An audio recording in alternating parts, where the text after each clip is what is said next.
Assalamualaikum warahmatullahi wabarakatuh. Perkenalkan, nama kami Della Prastika, Jaya Rizka, Melda, Yona Repalia. Di sini kami akan menjelaskan tentang kerajaan Mughal di India. latar belakang jatuhnya kota Baghdad pada tahun 1258 Masehi ke tangan bangsa Mongol bukan saja mengakhiri khilafah Abbasiyah di sana, tetapi juga merupakan awal dari masa kemunduran politik dan peradaban Islam. Karena Baghdad sebagai pusat kebudayaan dan peradaban Islam yang sangat kaya dengan hasanah ilmu pengetahuan itu ikut lenyap di bumi hanguskan oleh pasukan Mongol yang dipimpin oleh Hulaguhan. Bangsa Mongol berasal dari daerah penggunungan Mongolia yang membentang dari Asia Tengah sampai ke Siberia Utara, Tibet Selatan, dan Manchuria Barat serta Turkistan Timur. Nenek moyang mereka bernama Alan Jahan yang punya putra kembar Tatar dan Mongol. Kedua putra itu melahirkan dua suku bangsa yang besar. Suku itu bernama Mongol dan Tartar. Mongol mempunyai anak bernama Ilkhan yang melahirkan keturunan pemimpin bangsa Mongol di kemudian hari.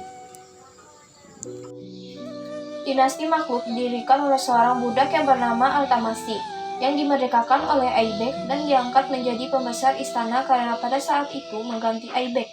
Anaknya Haram Shah tidak bisa memimpin dengan baik. Altamasi berhasil memperluas kekuasaan Islam ke sebelah utara Malawa dan menyelamatkan negerinya dari serangan Mongol. Setelah itu, ia menunjuk para perempuannya, Rajia, sebagai pengganti dengan alasan semua anak laki-lakinya tidak ada yang mampu. Dalam sejarah Islam, Sultan Rajia adalah perempuan pertama yang berkuasa. Pada tahun 1240 Masehi, terjadi pemberontakan untuk menolak sultan perempuan yang menjatuhkan Rajia oleh Bahram Shah, putra dari Iltumis. Namun Bahram Shah tidak mampu memimpin. Akhirnya pada tahun 1246 Masehi, pamannya Nasiruddin Mahmud naik tahta. Kemudian ia digantikan oleh Bailban. Setelah Bailban wafat, penggantinya Kaikobad tidak cakap sebagai pemimpin. Dengan dukungan para pembesar istana, Jalaluddin Khalji 75 tahun naik tahta pada tahun 1290 Masehi.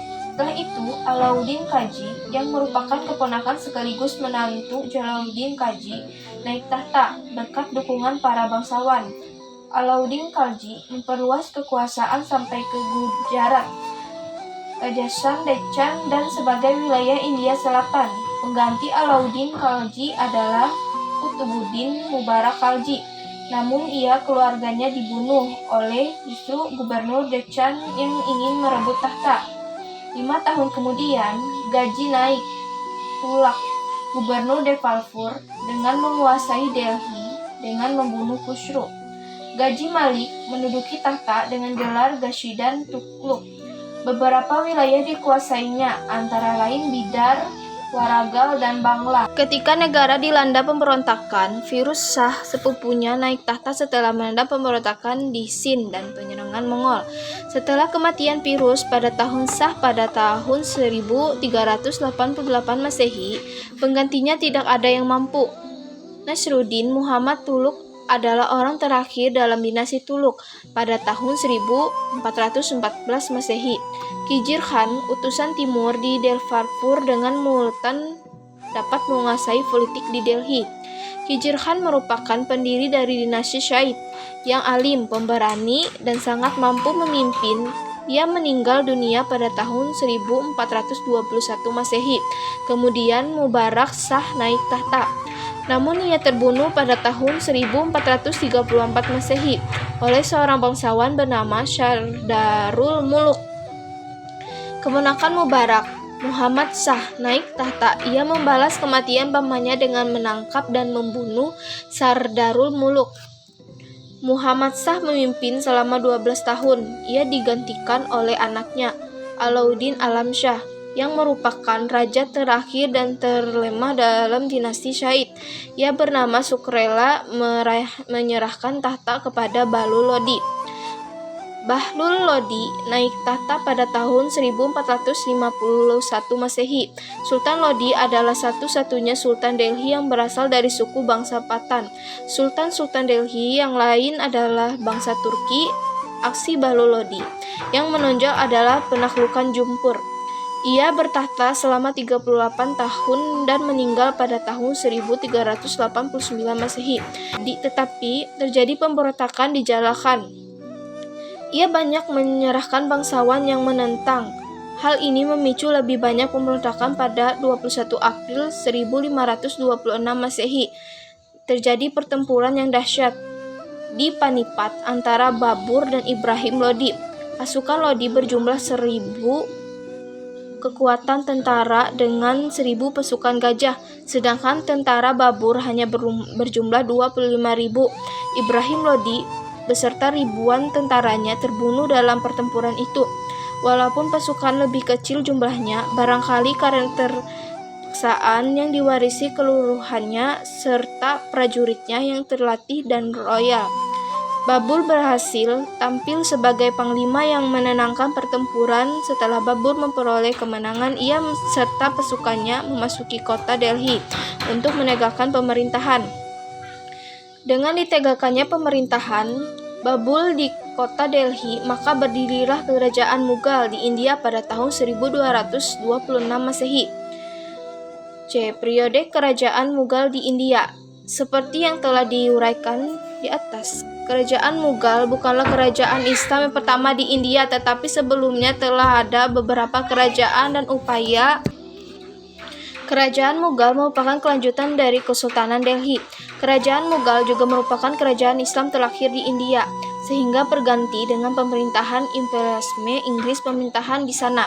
Kerajaan ini merupakan anak cucu dari bangsa Mongol. Di antara keturunannya adalah Timur Leng, keturunan Genghis Khan yang telah masuk Islam dan pernah berkuasa di Asia Tengah pada abad ke-15. Timur Leng pertama kali melakukan penyerangan ke India pada tahun 1398. Meskipun begitu, ia tidak berambisi untuk menguasainya. Penaklukan India yang sesungguhnya baru dilakukan oleh Zainuddin Muhammad Babur, salah seorang keturunan dari Timur Leng. 1. Babur. 2. Humayun. Meskipun orang-orang Afgan telah dikalahkan di pertempuran Panipat dan Gangrat, namun mereka tidak betul-betul tunduk dan mereka ingin melakukan pembalasan dendam terhadap Mughal dan mengusir mereka dari tanah India. Setelah kematian Babur, orang-orang Afgan di bawah Mahmud Lodi mengajukan tawaran untuk menggulingnya kerajaan Mughal. Mahmud Lodi pemimpin pemberontakan di Jaipur. Humayun pemimpin sendiri pertempuran yang terjadi Jaipur. Namun orang-orang Afgan dapat dikalahkan oleh pasukan Humayun dan Jaipur dapat direbut kembali oleh kerajaan Mughal. Kemudian orang-orang Afgan selanjutnya di bawah kekuasaan Sher Khan dan menguasai Chunar. Humayun bergerak ke Chunar. Pertempuran Chunar tidak menentu dan tidak jelas, dan perjanjian yang dilakukan dengan orang-orang Afgan dilakukan dengan terburu-buru, yang akhirnya merugikan kerajaan Mughal. Sementara itu, di Gujarat terjadi pemberontakan yang dilakukan oleh Bahadur Shah, penguasa Gujarat. Ia ingin menggulingnya pemerintahan Humayun. Humayun meninggalkan istana dan menyelesaikan persoalan Gujarat pada tahun 1534 Masehi. Humayun menyerang Malwa, bagian timur negara Gujarat, dalam kontraksi yang berlangsung. Mundur. Humayun mengejar sampai ke Gujarat.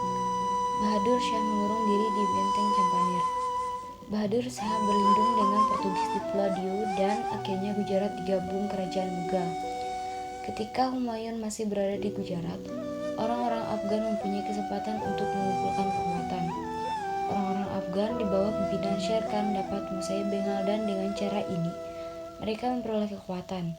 Sher Khan sekarang menjadi ancaman besar bagi pemerintah Mughal.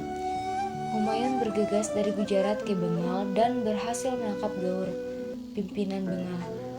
Ketika musim hujan, peperangan dihentikan. Setelah itu, wabah penyerangan pasukan Mughal, kemudian Humayun memutuskan untuk kembali ke Agra. Tetapi Sher Khan sudah memutuskan komunikasi. Akhirnya, dua kekuatan antara pasukan Mughal dan pasukan Sher Khan bertemu, dan terjadilah pertempuran Kausa pada tahun 1539. Tentara Mughal telah kehilangan semangat dan menderita kekalahan besar. Harta kerajaan Mughal jatuh ke tangan Sher Khan, sementara Humayun menyelamatkan diri dari kesulitan dengan melintasi sungai dengan bantuan orang pembawa air. Setelah pertemuan Kausa, Sher Khan menyatakan dirinya sebagai kaisar. Humayun melakukan upaya lain dengan mencoba mengadu pedang dengan orang-orang Afgan. Pada 1540 Masehi, terjadi perang antara Mughal dan orang-orang Afgan di Kanuj. Namun sayang, keberuntungan tidak lagi berpihak pada Mughal dan mereka kalah. Humayun dikhianati oleh saudara-saudaranya dan ia melarikan diri mengembara bagaikan buronan di padang pasir Sind selama 3 tahun. Selama periode ini, ia menikah Hamidah Banu dan Akbar lahir pada Oktober 1541. Setelah itu, Humayun melanjutkan ke Persia dan mencari perlindungan dengan Raja Safawi yaitu Shah Tahmasp. Disinilah ia mengenal tradisi Syiah, bahkan sering dibujuk untuk memasukinya, termasuk anaknya Jalaluddin Muhammad Akbar.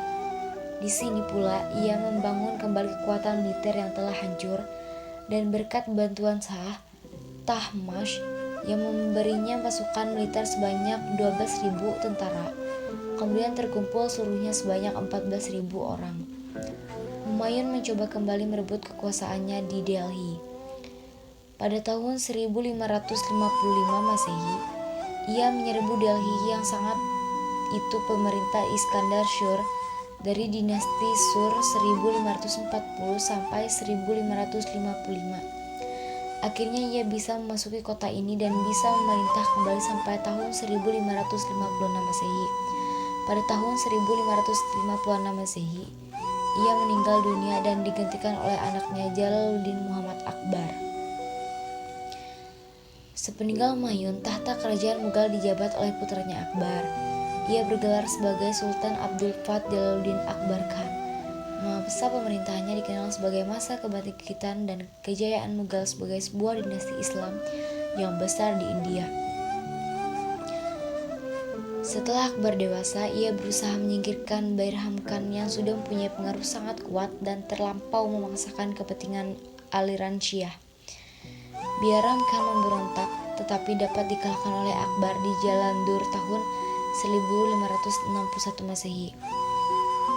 Setelah persoalan-persoalan dalam negeri dapat diatasi, Akbar mulai menyusun program ekspansi. Ia berhasil menguasai Kaundar, Gond, Chittor, Ratabar, Kalinjar, Gujarat, Surat, Bihar, Bengal, Kashmir, Orissa, Deccan, Gawilgar, Narhala, Ahmadnagar, dan Asirgah. Wilayah yang sangat luas itu diperintah dalam satu perintah militeristik.